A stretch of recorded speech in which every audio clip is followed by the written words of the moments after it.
Assalamualaikum warahmatullahi wabarakatuh. Perkenalkan, nama saya Puput Wahyu Marentika dari jurusan Tadris Ilmu Pengetahuan Sosial, nomor induk mahasiswa 12209193047. Saya dari Universitas Islam Negeri Sayyid Ali Rahmatullah Tulungagung.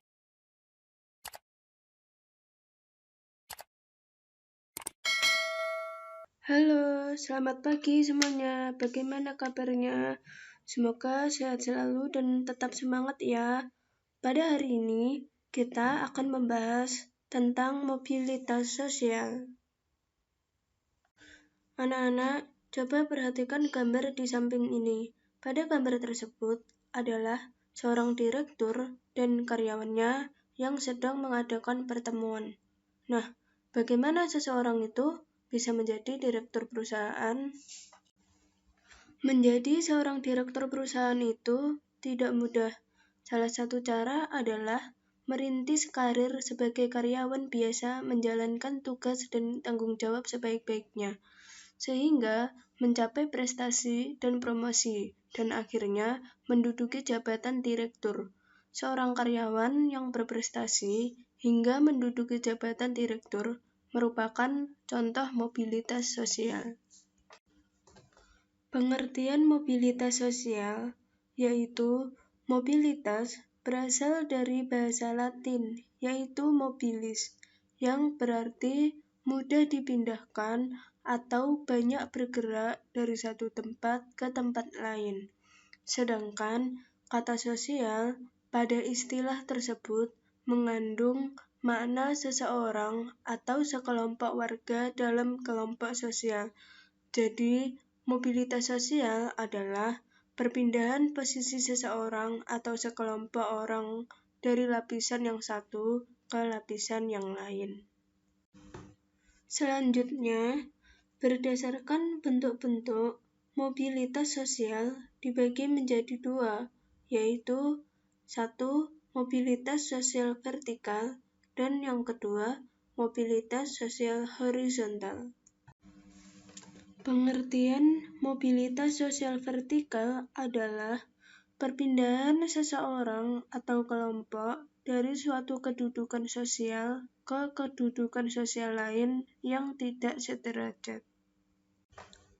Mobilitas sosial vertikal terbagi menjadi dua, yaitu mobilitas vertikal ke atas atau social climbing dan mobilitas vertikal ke bawah atau social sinking.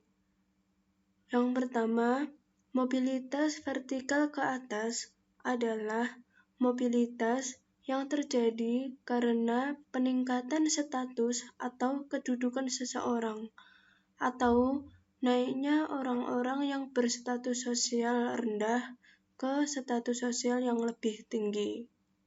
Contohnya, seorang karyawan yang karena prestasinya dinilai baik, kemudian berhasil mendapat kenaikan jabatan. Sementara mobilitas vertikal ke bawah atau social sinking adalah merupakan proses penurunan status atau kedudukan seseorang dari atas ke bawah. Proses social sinking seringkali menimbulkan gejolak kejiwaan bagi seseorang karena ada perubahan pada hak dan kewajibannya. Contohnya, seseorang yang memasuki masa pensiun, turun jabatan, atau dipecat dari pekerjaannya. Selanjutnya, mobilitas horizontal adalah perpindahan status sosial seseorang atau sekelompok orang dalam lapisan sosial yang sama. Contohnya, seorang guru yang pindah ke sekolah lain namun tetap dalam jabatan sebagai seorang guru.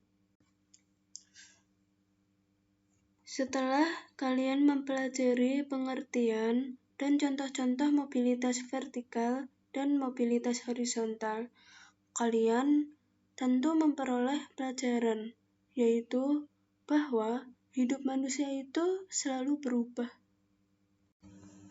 Nah, itulah pembahasan kita hari ini tentang pengertian mobilitas sosial dan bentuk-bentuk mobilitas sosial.